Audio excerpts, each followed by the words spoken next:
I'm John Haskell, the director of the Kluge Center, and I wanted to officially welcome you to the Jefferson Building, Library of Congress. I know a lot of you have attended events sponsored by Kluge before and other library events, but some of you haven't. The Kluge Center's mission is to support relevant research by bringing scholars into residence to use the vast Library of Congress collections and to connect the fruits of their work to policymakers like yourselves. Tonight, one of the scholars Kluge has brought into residence at the library, thanks to the generous support of the Carnegie Corporation, is the first Library of Congress chair in U.S.-Russia relations, Jim Goldgeier, who's seated at the far end. He is a longtime professor and dean of the School of International Service at American University. He's currently a fellow at the Council of Foreign Relations, as well as being here at the library. He served on the National Security Council staff and is the author of numerous books on U.S. policy toward Russia, as well as other topics in international relations. Jim is co-founder, of Bridging the Gap, which is another Carnegie initiative, which encourages and trains scholars to produce policy-relevant scholarship, not just scholarship meant for other scholars, including the Bridging the Gap book series at Oxford University Press. I hope you have the chance either you've had the chance or will have the chance on your way out of picking up information we have on other upcoming Kluge events, including a dinner like this one exactly 1 month from today with Minxing Pei, who's the Library of Congress chair in U.S.-China relations, featuring a discussion on trade policy with China, another, of course, highly topical issue. Also, on March 21, two of the foremost scholars on political polarization, Lillian Mason from University of Maryland and David Barker from American University, will be here to discuss the impact of polarization on political discourse and what may be the way forward. Of course, we'll be sending you emails on both of these events and other things. Now that you're on our list, you're going to get emails on both of these events and other events that Kluge has upcoming in the next few months. Let me turn this over to Jim Goldgeier. He'll introduce the panelists and begin the discussion. Jim? Great. Thank you so much, John. It's just wonderful to be here. Thank all of you so much for coming out tonight. Recognize a number of faces from the event we did in the fall on election interference, and great to have you back here for this evening discussion of the impact of the sanctions on Russia. I thought it would be really important, given the role of the Congress in this, and given that a lot of the discussion has been about the imposition of the sanctions or the ability to maintain the sanctions. I thought important to make sure we got into some kind of a conversation about how to assess their impact. And what we'll do is I'll start with a set of questions for our panelists, and then we'll go to you because we really want to make sure we're answering the questions that you have in your jobs. Very appreciative of the Kluge Center leadership, John Haskell and his team, for all they're doing to really make the Kluge Center such a vibrant place, and great to have support from the Carnegie Corporation of New York. We've got three terrific panelists here tonight, all of whom have a lot of expertise, experience across a range of government agencies and administrations, so that's terrific. Going from the far end down toward me, Peter Herrell, who's currently affiliated with the Center for New American Security, was previously Deputy Assistant Secretary for Counter-Threat Finance and Sanctions in the State Department's Bureau of Economic and Business Affairs, and before that served on the State Department's policy planning staff. Andrea Kendall-Taylor, also with the Center for New American Security, was previously Deputy National Intelligence Officer for Russia and Eurasia at the National Intelligence Council in the Office of the Director for National Intelligence, and before that an analyst with the Central Intelligence Agency. And Andrew Weiss, here from the Carnegie Endowment for International Peace, served as Director for Russian, Ukrainian, and Eurasian Affairs on the National Security Council staff, as a member of the State Department's policy planning staff, and as a policy assistant in the Office of the Undersecretary of Defense for Policy in the administrations of Presidents Bill Clinton and George H.W. Bush. So, Andrea, I want to start with you. The original theory behind the sanctions imposed after the Russian invasion of Ukraine was that they would hurt members of the elite close to Putin, who would then go to him, and these members of the elite would then go to him to urge him to change course, given that the negative effect that would have on them.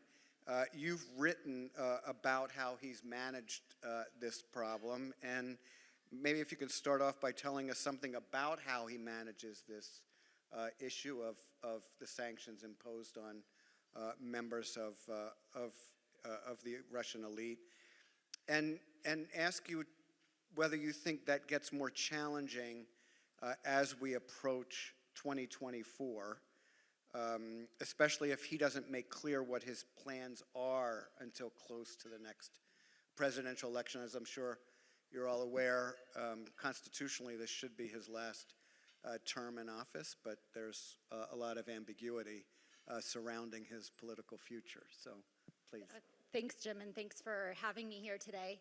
I think that Putin has a number of tools at his disposal to help manage the pressure of sanctions. And so we see that although the economy won't grow more than 1% to 2% a year, and there's a lot of signs of public dissatisfaction, kind of an increasingly vocal minority with the pension protests and the United Russia Party having lost a couple of seats in the most recent election. So there certainly are signs that governing for Putin has gotten more difficult, and the sanctions add to that picture. But he has a number of tools at his disposal to manage that pressure. Number one, he certainly has the repression tool. So he can rely very heavily on the security services and use kind of calibrated, targeted repression when he needs it. So I think if things continue to get more difficult with sanctions and due to other factors, that we would be likely to see him rely more heavily on the security services and other repressive strategies to maintain control. He certainly has control over the public narrative, and so one of the things that we see, especially with sanctions, is he's able to kind of shift blame for Russia's economic troubles to the United States. He's very good at scapegoating, and the anti-US rhetoric certainly has been a very effective tool in Putin's toolkit. So I think when we're thinking about sanctions, I think I've argued for a more targeted approach to sanctions, given that it's unlikely, in my view, that the sanctions would have much of an effect on Putin's calculus and his approach to foreign policy. But the one thing that I think the targeted sanctions do, and when we're looking at the elite, is it helps. I would put it like this, like in a contingency. So the sanctions alone are unlikely to get Putin to change his calculus. But if you're an elite in an authoritarian regime like Russia, you always want to be backing the right guy.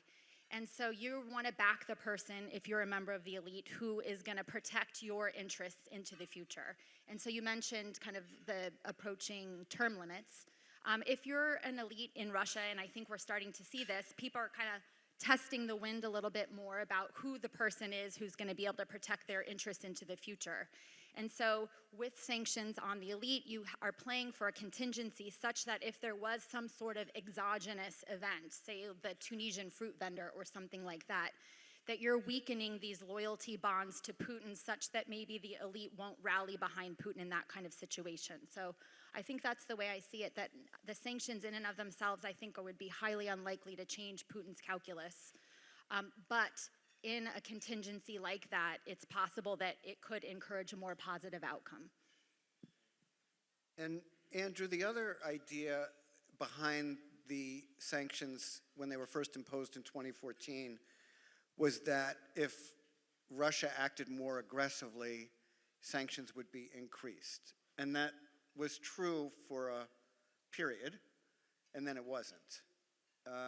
And you know, there was a lot of talk in November with what happened in the Sea of Azov that, you know, additional sanctions should be imposed. And so given the way things have played out with the response to increasingly aggressive action and also the lack of movement on trying to resolve the situation in eastern Ukraine, how does that affect Putin's calculations with respect to how he thinks about what might happen were he to continue to take more aggressive action?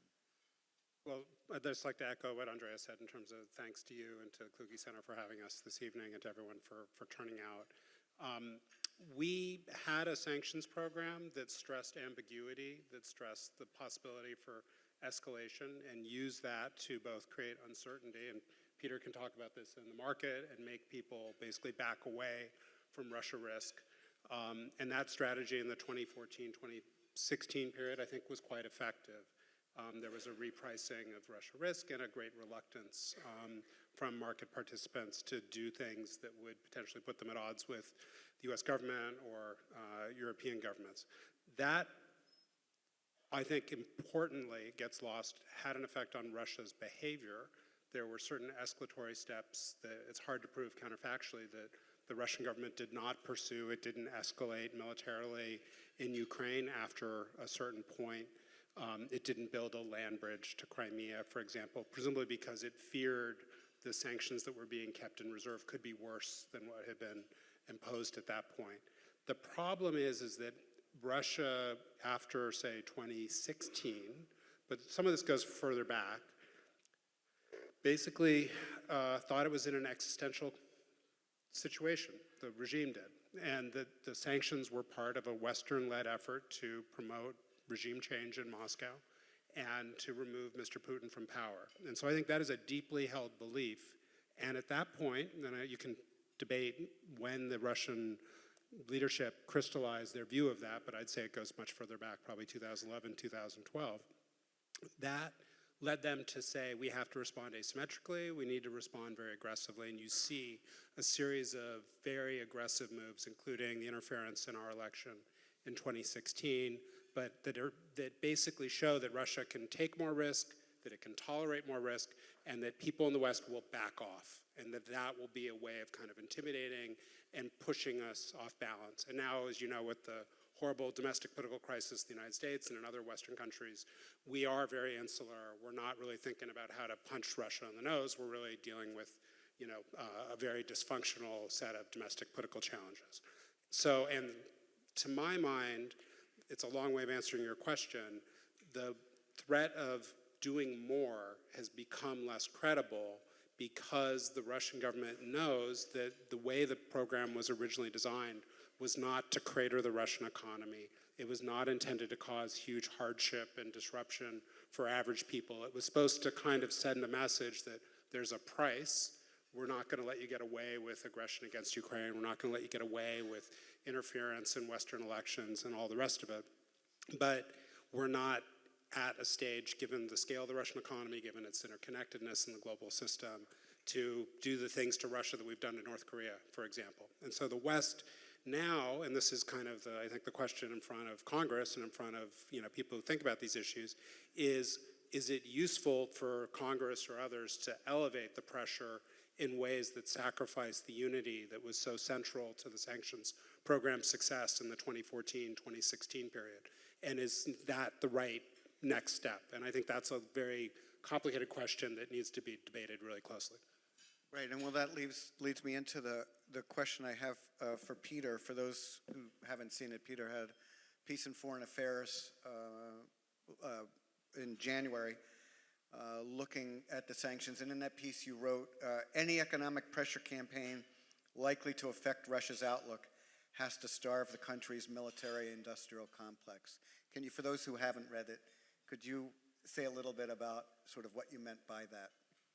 No, absolutely. And I actually want to begin, first by thanking you, Jim, and thanking the Kluge Center for hosting this wonderful dinner. But picking up on the question you put on, but making a little bit of a broader point, and indeed a broader point that in some ways very respectfully challenges the premise of your first question.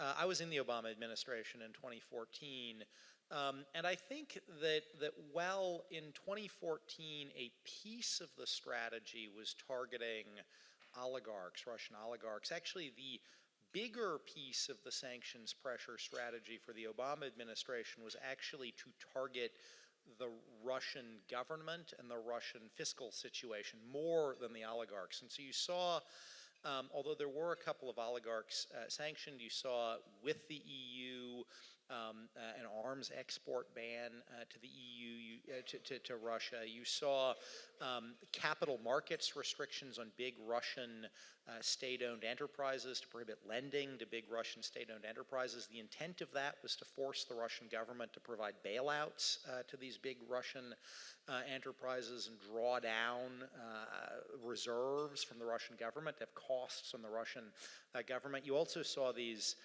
restrictions on Russia's ability to develop unconventional oil reserves, the idea we're going to impact their oil revenues over time. So I think that actually at the time the biggest piece of the wedge was how do we kind of affect the Russian state and its access to the military and the Russian state financing, and the oligarchs were kind of a secondary piece of it. I actually think it's more over the last 2 years or so that the focus has shifted towards oligarch sanctions being first and foremost, and sort of sanctions targeting Russian government revenues and Russian government apparatus being kind of the secondary focus. And I think that's actually just a very different strategic approach than what the Obama administration was primarily taking. With respect to the military and industrial complex, I think, we have seen Russia use its military prowess in the Middle East in ways adverse to the United States over the last couple of years. We've also seen them and continue to see them derive significant revenues from arms exports. And although there are, going back to 2014, some sanctions on Russia's military, I do think there are a number of additional things that could be done around Russia's supply chain and procuring military components from the West for development in its military complex, a number of military enterprises in Russia that are not designated for sanctions, and I think there could be more there. But I would actually recommend doing that as part of a sanctions approach, as I laid out in my article, that focused first and foremost on the military, but also got back a bit more to what can we do, not only to go after the Putin oligarchs, but what can we do to make Putin's own government apparatus a little bit poorer here and deprive the government apparatus itself of financial resources. So then let me.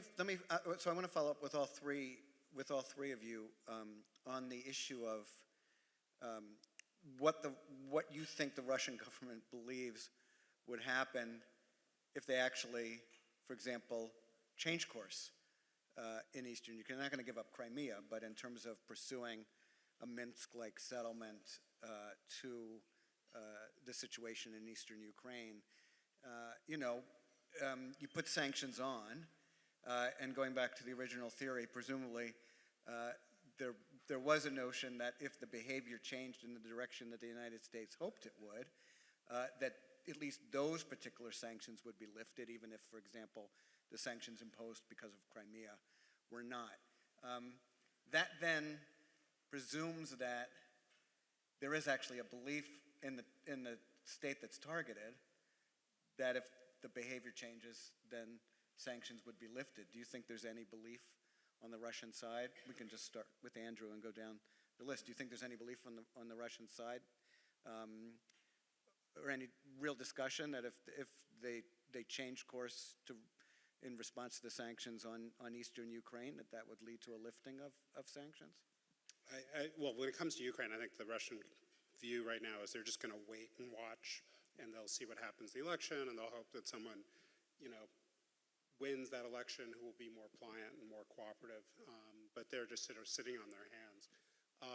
There is, I think, on the Russian side, I haven't peered in anyone's soul, and no one has told me this, but I think a belief that the sanctions will stay in place indefinitely. And so there is no kind of desire to redeem themselves. They just sort of are now making their plans, and their plans all focus on shoring up the country's defenses against this onslaught. And so, I take what Peter says to heart about, whether we can make life more complicated. But given that this is a country with $500 billion of currency reserves that prints money every day on the back of its exports of energy resources and other raw materials, we have a problem, which is that the state will remain pretty capable of sustaining itself. Money is very fungible, and it will put most of the burden of the adjustment to those more difficult circumstances on the back of the Russian people. It will not be oligarchs or the elite who pay the price. It will be Joe Sixpack Russians whose life, socioeconomic conditions will decline. And that's the reality. Those people bore the brunt of the adjustment in 2014, 2015, and they're not happy. You see that in terms of Putin's drop in popularity, but the government is not looking to some kind of grand bargain. I think if the Trump administration offers something for free, and there have been times that were indications that that was under discussion in the Trump administration, surely the Russians will take it, but they aren't thinking that that's even realistic based on the fact of Katz's passage in 2017 that, for some degree will tie the hands of this administration. That may have answered the question. I don't know if you. I was just going to largely agree with what Andrew said, but I guess the way I think about this too is it's very much a cost-benefit calculus for the elite, but also for the people. And so if the costs are being shifted onto the Russian people, then if we're looking at a long-term U.S.-Russia relationship and where that's going to be in the future, I think that's one of the things that we need to factor in, and isn't it starting to think about what the costs of a heavy reliance on sanctions are in U.S. policy. So one of the costs is that we start alienating Russians, and then the United States is not well positioned for a post-Putin Russia. So I think having that perspective in mind is really important. Additional costs of an over-reliance on sanctions also have to do with driving Russia and China closer together. If they don't perceive that there is an off-ramp to the sanctions, then the elite and the Kremlin and the Russian people will think that there is not an option in the West. And so it increasingly makes them view China as a relatively more attractive partner. And again, with the cost-benefit calculus, I think it's really important that the United States be able to clearly articulate what the off-ramp is. What is the behavior that we would need to see to delist people from the sanctions list? Because so far Putin has been able to use the sanctions to rally support around him. We have seen, I think, that the elite have kind of bandwagon with Putin because where else are they going to go? And so if you are trying to shape that calculus of an individual, they have to see that there would at some point be a future with the West. And so being able to articulate those off-ramps or what it is that we would need to see to delist, I think is a really important piece of shaping the calculus. So I'd just add a couple of points. The first is I actually think that if you are sitting in Putin's shoes right now, you actually think your economy is doing pretty well. I mean, you pointed out, Andrea, it's 1% to 2% growth. But of course, what we saw was essentially Russia move into a recession in 2014, 2015, negative growth driven in part by sanctions, in part by low oil prices. It has now rebounded and is growing, albeit slowly. We've also seen Russia sort of rebuild its government balance sheet. As I mentioned, part of the intent of the original sanctions was to force them to spend down sovereign reserves. They're now back at 2014 or pre-2014 levels in terms of their sovereign reserves. Last year, 2018, Russia hit a post-Soviet high in oil production, by far the most important commodity export and revenue source for the Russian government, highest level of production in 30 plus years. And so I actually think if you're sitting in the Kremlin right now, yes, you've had to make a couple of tough choices. You're trying to do some domestic reforms. You're trying to change pensions. There's some growing political resistance to that. But your macroeconomic and macro fiscal position looks pretty good right now. Certainly looks a heck of a lot better than it did in 2014. Which I would start by saying, so I don't think right now you feel like you have to give much in order to get sanctions relief, because you're not feeling a whole lot of pain from these sanctions. You've kind of adapted to what was in place, and you're not feeling a lot of pain right now. Now, I do take the point. I also think, Putin, although back in 2014 there was kind of a clear off-ramp for the sanctions around Ukraine and Crimea, today there is no clear off-ramp, right? I mean, the sanctions are about Ukraine and Crimea, they're about election interference, they're about Syria, they're about, cyber attacks, they're about a whole range of malign activities. I do very much take the point. I think that does mean if you're in Putin's shoes, you don't have a lot of incentive to negotiate over these sanctions that aren't having a whole lot of impact on you to begin with. And so you're probably, both on the low impact and on the you don't know if you'll get anything for it anyway. You're not gonna negotiate. I do think that is very relevant to congressional staffers as I think about potential future sanctions on Russia, because I do think it would be useful to try to link future sanctions on Russia to discrete buckets of activity to try to signal very clearly to the Russians, if you do X, you might get Y. If you do A, you might get B. And so I think it is important to try to delineate what different sets of sanctions are for, rather than kind of just having it all be a mush. Great. And then before we open it up, I just want to ask a question related to things that you've each written about or spoken about, and that's sort of thinking about playing the long game and about the range of tools that the United States has in managing its relationship with Russia. And I would just ask each of you to identify one of those tools and how you think it might be better utilized.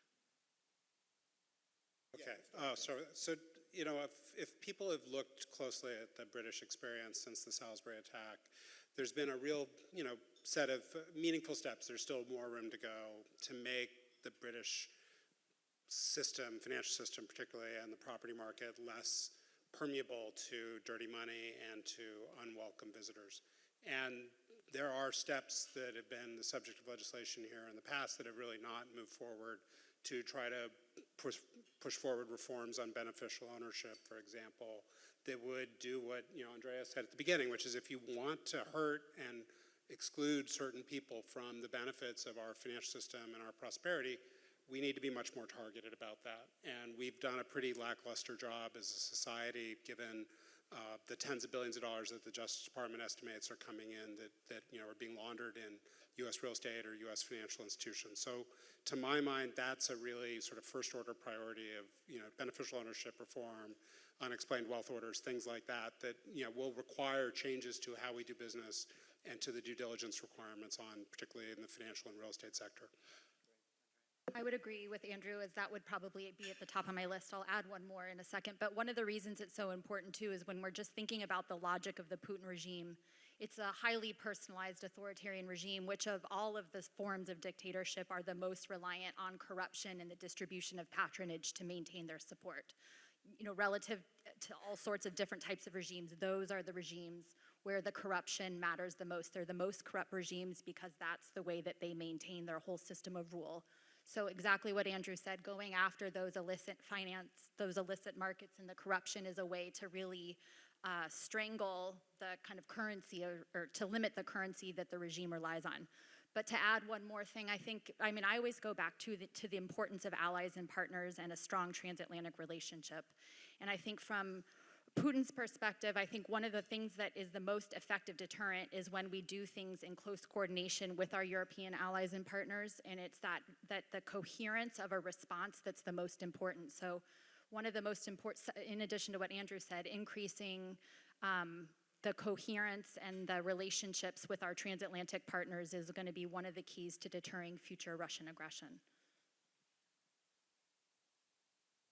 I basically just agree with both of those. I think something around beneficial ownership transparency would be very valuable here at home. I also do think, there's debate in Europe right now, as in Brussels and Berlin maybe 2 weeks ago. There is debate around the European Union, maybe for the first time really since 2014, doing some new sanctions on Russia. Now, they'd be pretty targeted sanctions. They probably wouldn't be big kind of economically impactful measures, but I nonetheless think something like that would be incredibly important to signal to the Russians that after a couple of years of feeling like Europe was, if anything, kind of with them rather than with the United States, Europe is going to stand with the United States against them, I think would be incredibly important diplomatically and politically, even if the economic impact of the measure is pretty muted. We will open it up, and as you may have noticed, the first portion of this was on camera for the website.